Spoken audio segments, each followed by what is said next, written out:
ketika kita berjalan di malam hari atau perjalanan Rasulullah sallallahu alaihi wasallam pada malam Isra, namanya Isra. Tapi ketika Rasulullah sallallahu alaihi wasallam diangkat dari Masjidil Aqsa, itu namanya Mi'raj. Kata ahli tafsir tentang ayat yang tadi kita baca, bahwasannya Allah Subhanahu wa taala Maha mampu untuk memberangkatkan Nabi Muhammad sallallahu alaihi wasallam, memperjalankan hamba-Nya Muhammad sallallahu alaihi wasallam langsung dari Masjidil Haram sampai Sidratul Muntaha, sampai langit. Tapi Allah Subhanahu wa taala ingin menunjukkan bahwa Masjidil Aqsa milik umat Islam. Sebagaimana Masjidil Haram dan Masjid Nabawi milik umat Islam, maka Masjidil Aqsa milik umat Islam. Kemudian Allah Subhanahu wa taala menyebut haulahu, kami berkahi sekitarnya, yaitu sekitar Masjidil Aqsa. Kata ahli tafsir, keberkahan Masjidil Aqsa ini bukan hanya untuk Masjidil Aqsa sendiri, tetapi tersebar untuk umat Islam di seluruh dunia. Sebagaimana firman Allah Subhanahu wa taala dalam surat Al-Anbiya ayat 71, Allah Subhanahu wa taala berfirman, وَنَجَّيْنَاهُ وَلُوطًا إِلَى الْأَرْضِ الَّتِي بَارَكْنَا فِيهَا لِلْعَالَمِينَ. Dan kami selamatkan Nabi Ibrahim dan Nabi Lut alaihimassalam ke sebuah negeri yang telah kami memberkahinya, bukan hanya untuk orang Palestina, bukan hanya untuk orang Arab, tetapi memberkahinya untuk umat Islam di seluruh dunia. Abu Dzar, sahabat Rasulullah sallallahu alaihi wasallam berkata, "Shallan Nabiy sallallahu alaihi wasallam tujaha Baitul Maqdis nahwa 17 syahra." Rasulullah sallallahu alaihi wasallam telah melaksanakan salat menghadap Masjidil Aqsa selama 17 bulan. Maka kiblat pertama umat Islam adalah Masjidil Aqsa. Bagaimana caranya kita membebaskan Masjidil Aqsa? Itu rahasianya. Ketika Salahuddin Al-Ayyubi membebaskan Masjidil Aqsa pada perang namanya Hattin, yang mana Salahuddin Al-Ayyubi ini bukan orang Palestina. Ini yang perlu kita tahu jemaah sekalian, bahwa Salahuddin Al-Ayyubi bukan orang Palestina dan bukan orang Arab. Jadi bahasanya bukan bahasa Arab, namanya Kurdi, dari Kurdistan. Tapi apa yang dia lakukan dan kenapa dia membebaskan Masjidil Aqsa? Karena dia sangat yakin bahwa Masjidil Aqsa milik kita sebagai umat Islam. Lalu dia menyiapkan tentara, menyiapkan pasukan, semuanya penghafal Al-Quran. Jadi ini pelajaran yang kita ambil, yang kita praktik di Palestina ketika kita lihat para mujahidin yang ada di Gaza. Apa sebabnya mereka masih bertahan sampai hari ini? Hampir 6 bulan diserang oleh Zionis laknatullahi alaihim. Tapi para mujahidin dan masyarakat Gaza masih bertahan.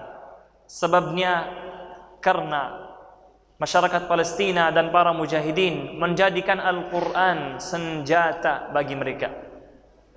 Ketika Zionis memiliki teknologi, memiliki senjata, memiliki pesawat, kami memiliki senjata yang jauh lebih kuat, yaitu Al-Quran Al-Karim. Ketika kita mentadabburi ayat-ayat Al-Quran, surat Al-Isra yang tadi kita baca, dari ayat pertama sampai ayat 11, Allah Subhanahu wa taala menyebut di dalam surat Al-Isra tentang peristiwa Isra dan Mi'raj, keberkahan Masjidil Aqsa, kerusakan orang Yahudi di dalam Masjidil Aqsa. Lalu ayat yang ke-12, Allah Subhanahu wa taala berfirman, Inna hadzal Qur'ana yahdi lillati hiya aqwam. Sesungguhnya Al-Quran, kitabullah, memberikan petunjuk kepada jalan yang paling lurus. Maka kata ahli tafsir, mengapa Allah Subhanahu wa taala langsung menyebut tentang keutamaan Al-Quran setelah pembahasan Palestina? kata ahli tafsir, karena kita bisa membebaskan Masjidil Aqsa dan tanah Palestina hanya dengan Al-Quran Al-Karim, kitabullah subhanahu wa ta'ala. Sebagaimana Salahuddin Al-Ayyubi, dia menjadikan hafalan Al-Quran sebagai syarat utama bagi yang ingin menjadi mujahid di jalan Allah subhanahu wa ta'ala. Jadi mudah-mudahan sebagaimana dulu ada namanya Salahuddin Al-Ayyubi, harapan kita saat ini insyaallah muncul yang namanya Salahuddin Al-Indonesi, insyaallah. Allahumma amin ya rabbal alamin. Ikhwani wa akhwati fillah yang dimuliakan dan dirahmati Allah subhanahu wa ta'ala, Allah subhanahu wa ta'ala berfirman dalam surat Al-Hijr ayat 9, Bismillahirrahmanirrahim, Inna nahnu nazzalna adh-dhikra wa inna lahu lahafidhun. Sesungguhnya kami telah menurunkan Al-Quran Al-Karim, dan sesungguhnya kami akan menjaga Al-Quran. Al-Quran Al-Karim sejak diturunkan kepada Nabi Muhammad SAW sampai hari ini tidak ada perubahan, tidak ada kesalahan dalam Al-Quran Al-Karim. Dijaga oleh Allah subhanahu wa ta'ala. Kata ahli tafsir, sebagaimana Allah subhanahu wa ta'ala menjaga Al-Quranul Karim dari perubahan, dari kesalahan, dari kekurangan, maka Allah subhanahu wa ta'ala akan menjaga Ahlul Quran. Allah subhanahu wa ta'ala akan menjaga para penghafal Al-Quran. Ketika kita sering berinteraksi dengan Al-Quranul Karim, kita menjadi Ahlul Quran, maka kita akan menjadi ahlullah, menjadi keluarganya Allah subhanahu wa ta'ala. Kita tetap dalam lindungan Allah subhanahu wa ta'ala. Allah subhanahu wa ta'ala akan menjaga kita dari musuh kita, dari perbuatan dosa atau maksiat. Ikhwani wa akhwati fillah yang dimuliakan dan dirahmati Allah subhanahu wa ta'ala, Allah subhanahu wa ta'ala berfirman dalam surat An-Nahl, وَنَزَّلْنَا عَلَيْكَ الْكِتَابَ تِبْيَانًا لِكُلِّ شَيْءٍ. Dan kami turunkan kepadamu, wahai Muhammad sallallahu alaihi wasallam, Al-Quran. Apa tujuannya? Untuk menjelaskan segala sesuatu. Jadi apapun yang kita butuhkan dalam kehidupan ini pasti ada dalam Al-Quran Al-Karim, kitabullah subhanahu wa ta'ala. Kalau kita ingin, kita berharap menjadikan anak kita anak yang saleh, maka kita ajarin anak kita Al-Quran Al-Karim. Al-Hasan Al-Basri berkata, "Allim waladaka Al-Quran, wal-Quran sayu'allimuhu kulla syai'." Ajarilah anakmu Al-Quran. Ajarilah anakmu Al-Quran. Maka Al-Quran akan mengajarkannya segala ilmu, segala sesuatu. Kalau kita berharap anak kita menjadi dokter, menjadi insinyur, kita ajarin anak kita Al-Quran Al-Karim, kitabullah subhanahu wa ta'ala. Maka di Gaza, di Palestina, menjadikan Al-Quran senjata bagi mereka. Mereka mendidik anak kita atau anak mereka dengan Al-Quran Al-Karim. Ada salah satu syuhada, teman saya yang akrab, namanya Ismail. Dia salah satu syuhada dari para mujahidin yang dibunuh oleh Zionis pada tanggal 7 Oktober yang lalu.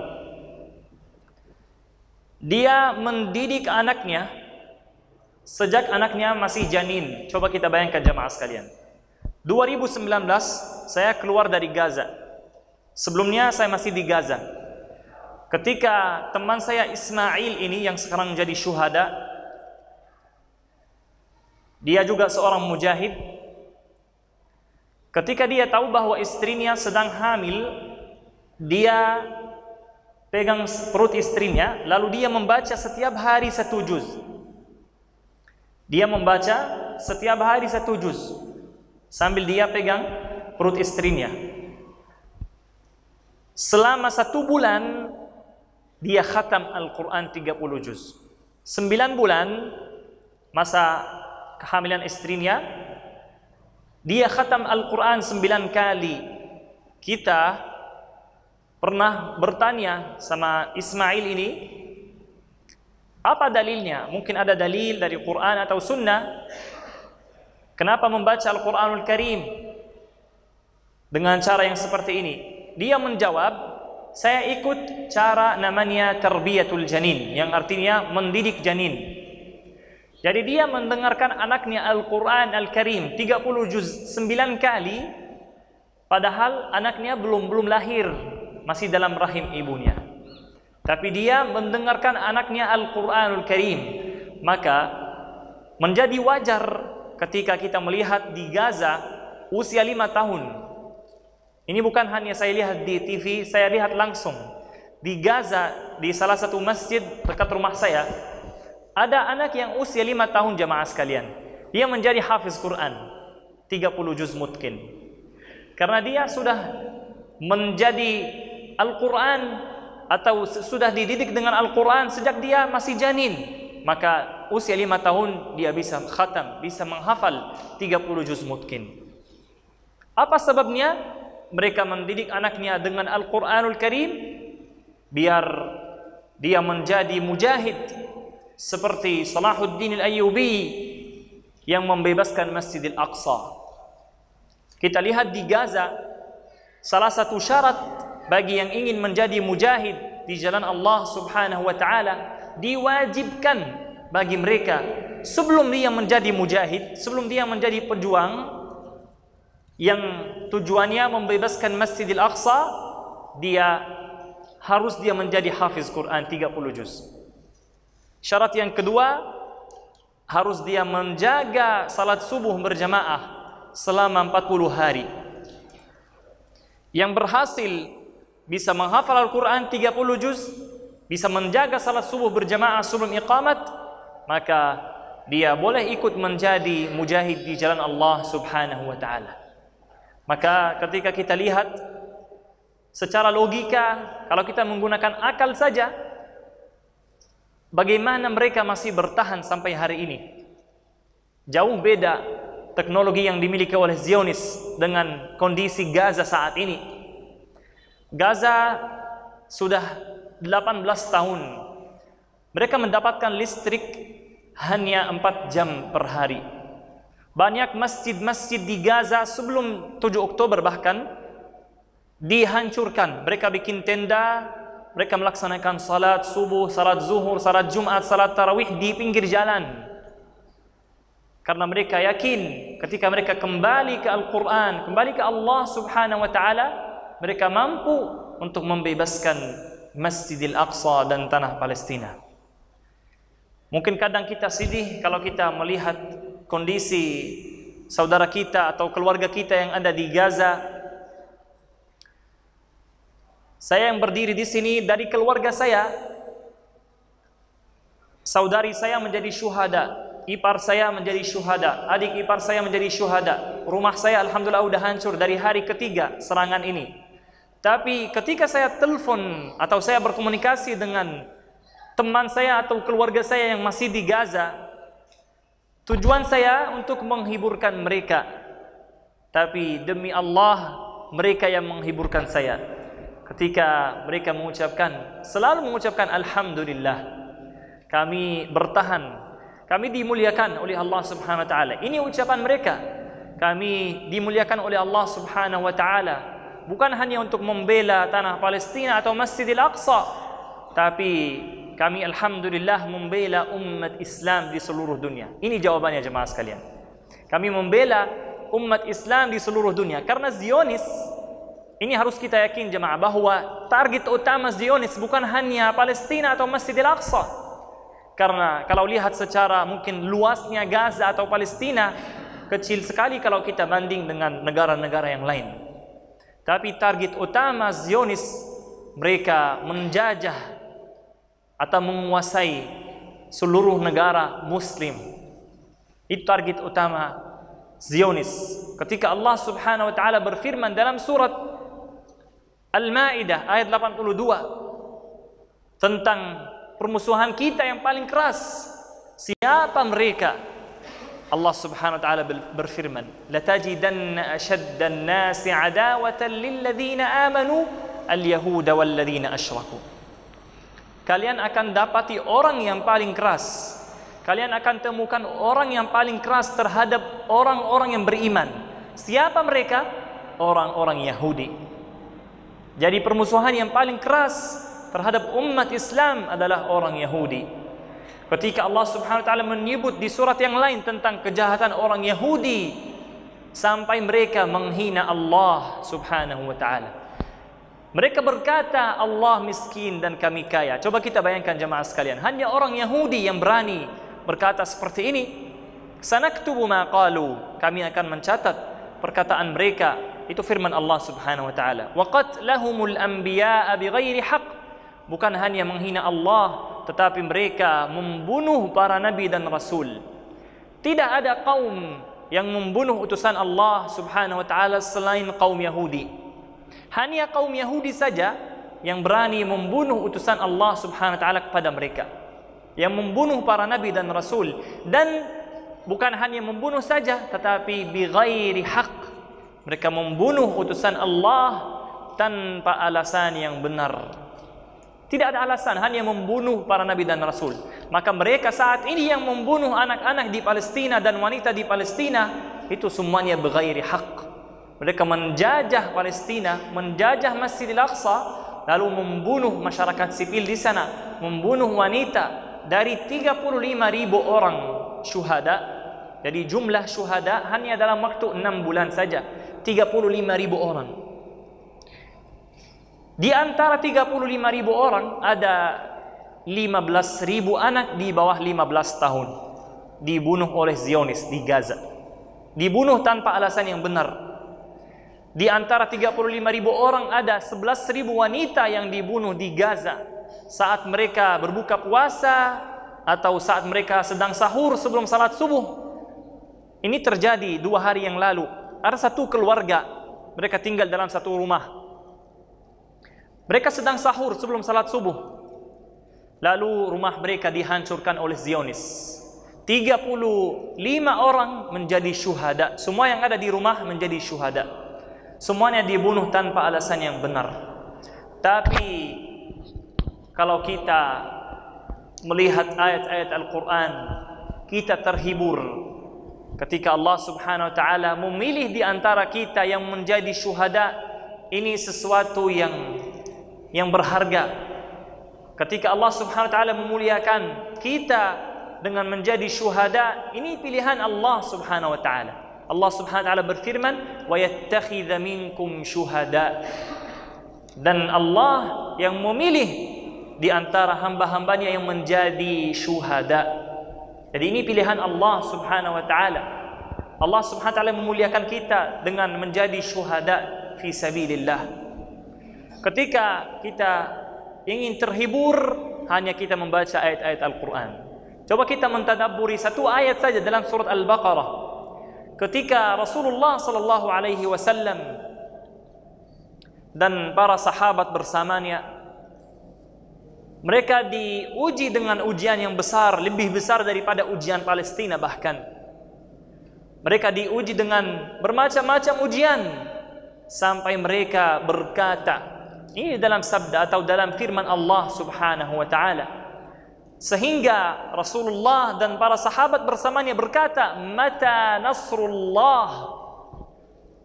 Ini yang kami katakan saat ini, mata nasrullah.